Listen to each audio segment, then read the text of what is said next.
In this video, we're going to look at the area and perimeter of composite shapes. Now, I think the first thing we should do is define all those words and make sure we understand what we're actually talking about. First thing I want to talk about is composite shape.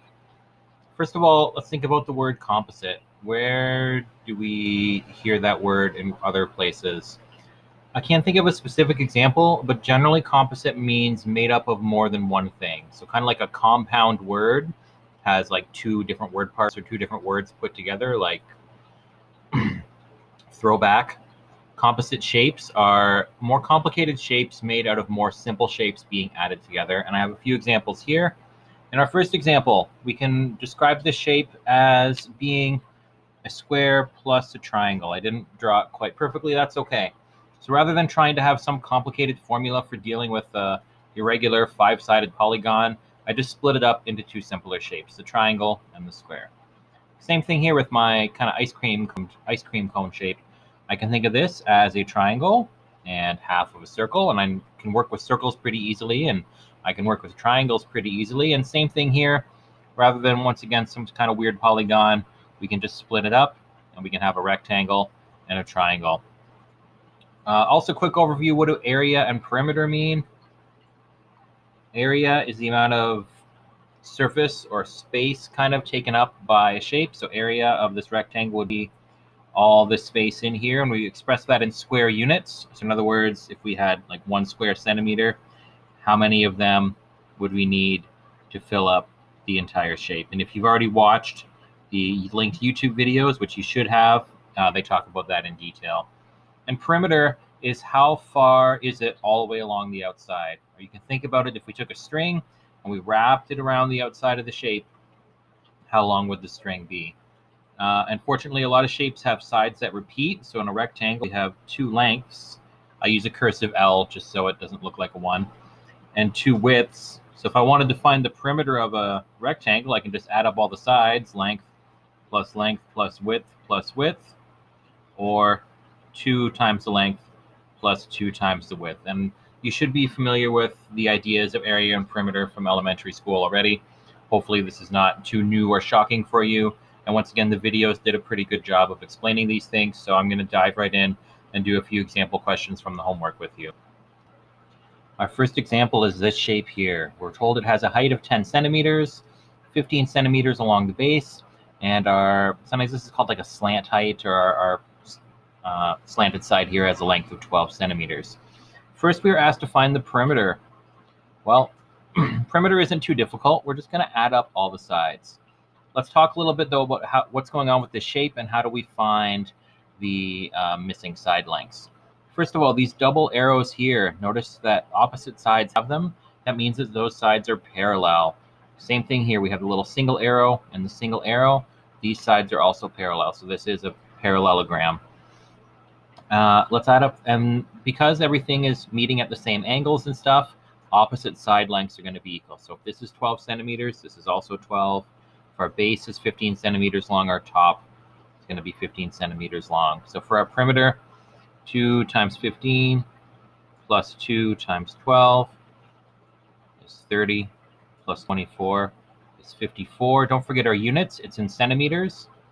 And imagine it's that string wrapping all the way around. How do I measure, or what unit do I use for the length of string? Centimeters. So not centimeters squared, not centimeters cubed, just the length in centimeters. We are also asked to find the area. Now that looks a little bit complicated, but we can kind of divide this into a couple shapes. Now imagine I'm going to make a line here at 90 degrees to the base. I'm going to chop off this triangle and I'm going to move it over. Let's redraw our shape and see what it looks like. It's just a rectangle now. We're allowed to do this. We know that this side and this side are parallel, so they have the exact same shape, so they'll fit together perfectly. I know this is 90 degrees, this was 90 degrees, that's fine. I can just slide it over. It's the same idea. So now let's label our sides. What was the height of our rectangle? Right here, it was 10, so this will be 10, and this will be 10. I didn't change this length here, so this to this is still 15. And this is a rectangle now. Opposing sides are opposite, so this is still 15. So let's find the area. Area of a rectangle is equal to length times width. Length is 15 times the width, which is 10. So my area is 150. Be careful with the units. Area is measured in square units. If I had a bunch of little square centimeters tiles, how many would I need to fill up this shape? So 150 square centimeters, or centimeters squared. You can also work directly using your formula sheet, and I have posted these formula sheets on our classroom, so I hope you're checking them when you're working through area and perimeter problems. I do recommend just printing them out if possible so you have it. Now our shape here was a parallelogram, so let's try working on it without having changed it into a rectangle. This tells me that the perimeter for a parallelogram is P equals 2 times B plus C, where B is our base and C is our kind of slanted height thing there. So let's try that again using the parallelogram formulas. So it says P equals 2 times B plus C, where C was our bottom. B was our bottom, C was our slanted height, and this is our H height. So let's plug it in. 2 times B, 15, plus C, which is 12. 2 times 27 is 54 centimeters. Good. So we're just using the parallelogram formulas directly from our sheet. Looks good. Let's find our area. It says area of a parallelogram is base times height. What was our base? 15. What was our height? 10. And we get 150. And once again, that's in centimeters squared. So we got the same numbers. So this just kind of helps us understand, where do these formulas come from? My formula sheet has a formula for a parallelogram. How does that work? Because we can cut it apart and redraw it and think of it like a rectangle, you can think about it that way, or you can work directly with the values given here, and we're good to go. The formula sheet's kind of going to be your best friend for these this topic. When you're working with composite shapes and finding perimeter and area, and then later surface area and volume, basically the process is identify the shape, find it on your formula sheet, find the matching equations, add your labels, and go through it. So just kind of like in our Pythagorean theorem, we want to identify our problem, figure out what equation we're using, label our shape, and plug stuff into our formula. So basically the next couple lessons, you're just practicing identifying which formula to use and then using it. Question 1b, we are calculating the perimeter and area for our circle. And we have this line going through the middle, which is 9 feet long. Quick reminder, when we're talking about circles, a line that goes from the center to the side is the radius. A line that goes from one side to the other through the middle is our diameter, and the diameter is equal to 2 times the radius. Hopefully you're familiar with that terminology, and this is just a quick overview. All right, so let's practice using our sheet. I want to find the perimeter of a circle. Circles have a perimeter, but it has a special name, and that name is circumference. So when we look on our formula sheet for circle, it's under perimeter, it says C instead of P, C for circumference. And the formula, there's two different ways of looking at it. Circumference equals 2 pi r, or equals pi times the diameter. Hopefully you've seen pi before. You'll talk about it more in other courses. It has to do with the ratio between radius and the kind of arc length of a circle. For now, just know that it's a special number related to circles, and it's equal to approximately 3.14159. There's also a pi button on most calculators, and it'll just automatically put it in with a lot of decimals. But let's go ahead and solve our problem. We have our diameter here, so let's use the form of the equation that has the diameter. Circumference is pi. Pi is just a number. It's not a variable. You don't solve for pi. It just represents this. It's called an irrational number. It's very long. It has no end. It's an infinite number of decimal places. Times the diameter, which is 9. And we're going to round a little bit. So on our calculator, 9 times pi is 28.27. Usually for this kind of question, we want to round to one decimal place, so we can say circumference of the circle is 28.3 feet. Next, you're asked to find the area of the circle. So let's use our process. What shape am I dealing with? Circle. Is it on my formula sheet? Yes. Do I have a formula for the area? Yes. A equals pi r squared. So A equals pi. Do I know my radius? No, but I can find it really quickly. Radius is half of the diameter. I need 2 of them, so half of this. So diameter equals 2 times radius. Radius equals diameter divided by 2. Diameter is 9 divided by 2 is 4.5. So I want to find the area, pi times the radius, which was 4.5 squared. As always, be careful of order of operations with your calculator. The squared only applies to the 4.5, not the pi. So either you can do it all in one step, pi times 4.5 squared, and I use brackets just to make sure the squared only applies to the number, or you can do it separately, 4.5 squared times pi, or if you don't have a pi button, 4.5 squared times 3.14159. You get approximately the same answer either way. That's close enough for our purposes. So our area, we want to have 1 decimal place, is 63.6. What were our units? Feet. And remember, area is measured in square units, so feet squared. Let's take a look at 2A. We are asked to determine the area and perimeter of each composite shape below. And I've written out our process here. First, we want to identify the shape. If it's a composite shape, split it up into the simpler shapes that make up that shape. Next, find the shapes we need on the sheet, add labels as appropriate, sub into our equations and solve, and write our conclusion with units. The first thing we're going to do here is perimeter. Perimeter is usually the easier one to find, and in this case, we don't even need a special formula, so I'm just going to kind of do it off to the side here. To find the perimeter, I'm just going to add up all the sides. So let's add up all the sides. We have 15, and 6, and 9, and 3, and I am missing these 2 lengths. How can I find them? Well, I know the entire shape has a length of 15. I know this part has a length of 9. Let's find our missing piece here. Our missing length is going to be 15 minus 9, which is going to be 6. So this length here is 6 centimeters. We need to find our missing length here. I know the entire height of the shape is 6. I know we've already used up 3, so this is going to be 6 minus 3, which is going to be 3. So we've solved all our missing sides. Let's find our perimeter. Let's add them all up. 15 plus 6 plus 9 plus 3 plus 6 plus 3 is 15, and 15 is 30, plus 12 is 42. Don't forget our units are centimeters. All right, so in that case, we didn't even need to split it up into our composite shapes. We could just work, or into our separate shapes, we could just work with it directly as a composite shape. Let's find our area though. I'm going to split this into 2 now. And I like to label my shapes so I can keep track of what I'm doing. So I'm going to call this A, and I'm going to call this shape B.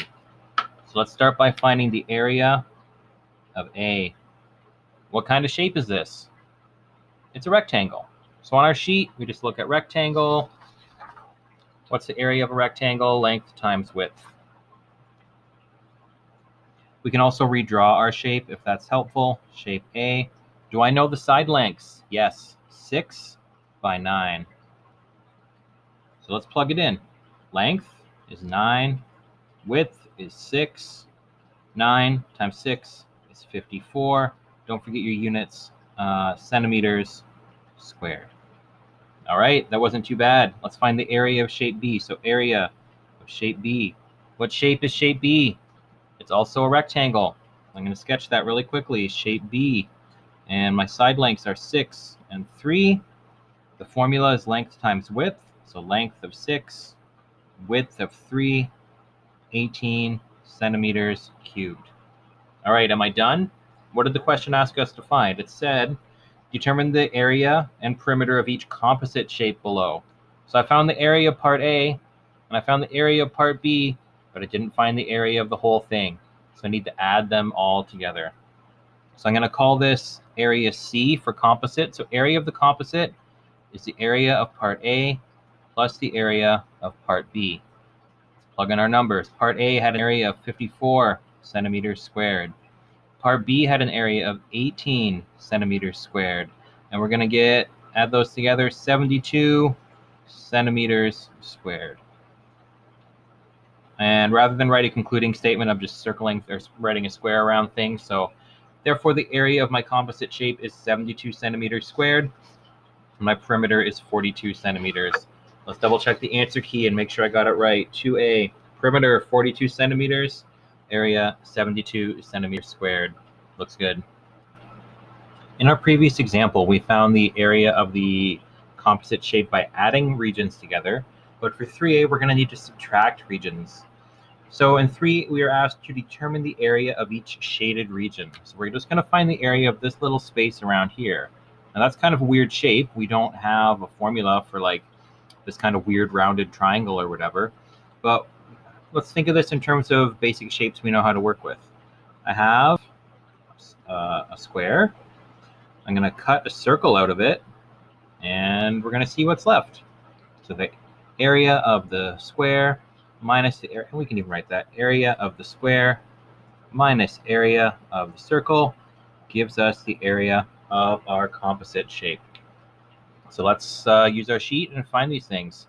First of all, the area, we're dealing with a square, so we can check our formula sheet. Do we have anything for squares? We have something for rectangles. Basically, we should know how to work with squares. The area of a square is the length times the length. All the lengths are the same, so it's going to be 10 times 10. So area of a square is going to be length times length, or side times side.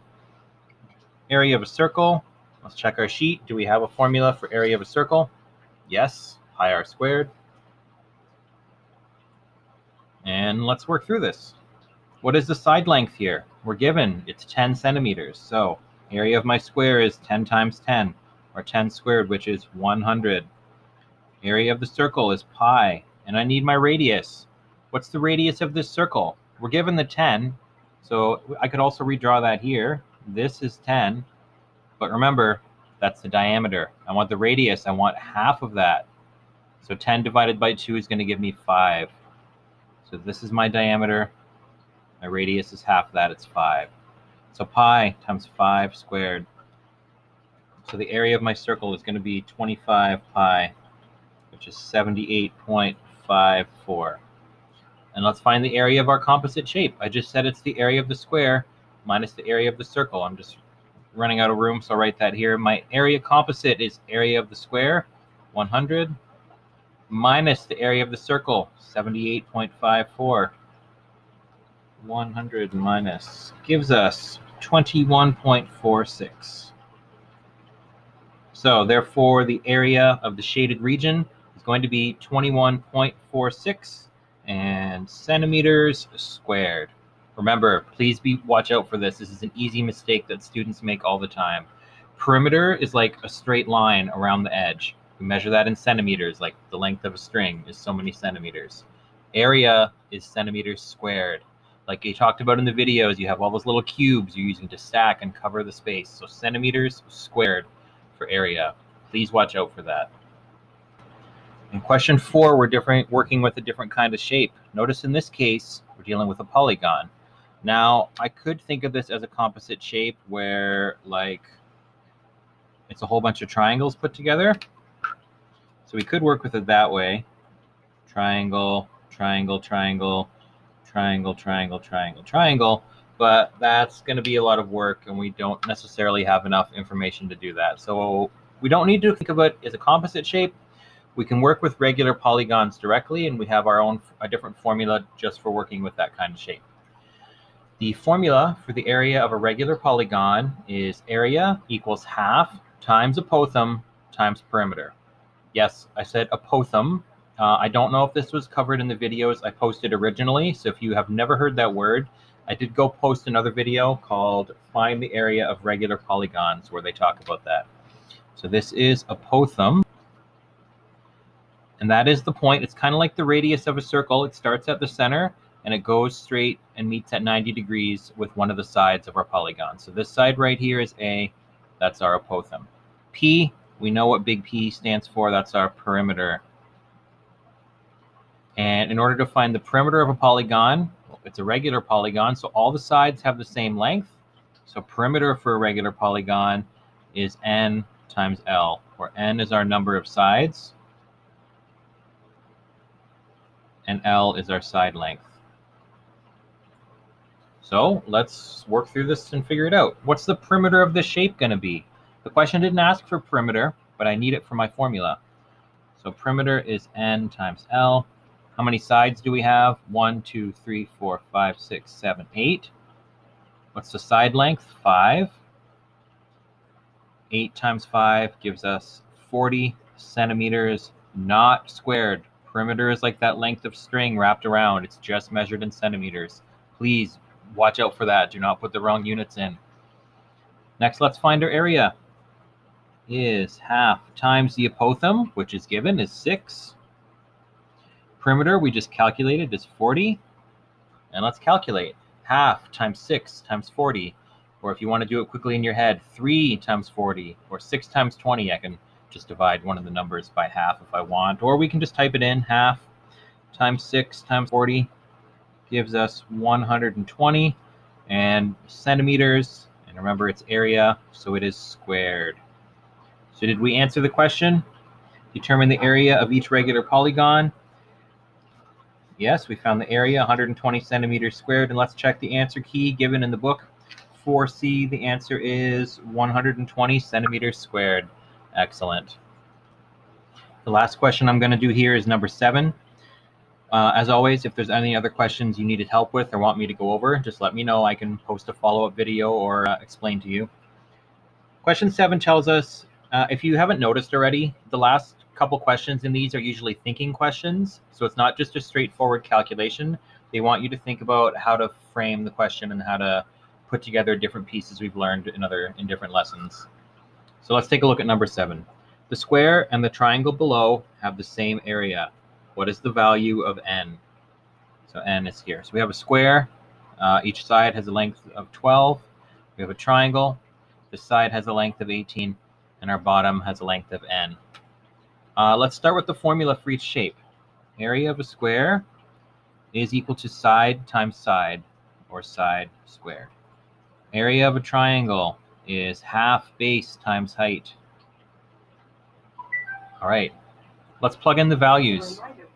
Let's plug in the values that we already know. Do I know the side length of my square? Yes, it's 12. So area of the square is going to be 12 squared. Do I know any numbers for my triangle? Yes. Half times the base, which is n. Height is 18. And we can simplify this. Half times 18 is 9, and the n is still there. And what else do we know? I know these areas are equal, because that's what it said in the question. The area of the square and the triangle below is the same. So therefore, I can say that the area of this equals the area of this. Or in other words, 12 squared equals 9 times n. And this is a fairly basic equation. We know how to solve things like this now, so let's go ahead and do that. 12 squared is 144. 9 times n. I need to get n by itself. Right now it's being multiplied by 9, so I'm going to divide each side of my equation by 9. And I'm going to get 16 equals n. So therefore, n equals 16 centimeters. Let's double check the question. Was there anything else we had to do? It says, what is the value of n? We found the value of n. We're good to go. We're all done. Please make sure you've tried the questions that I've skipped. I just don't have time to go over everything. It makes the videos too long. If you need help with anything else, let me know. Otherwise, good luck.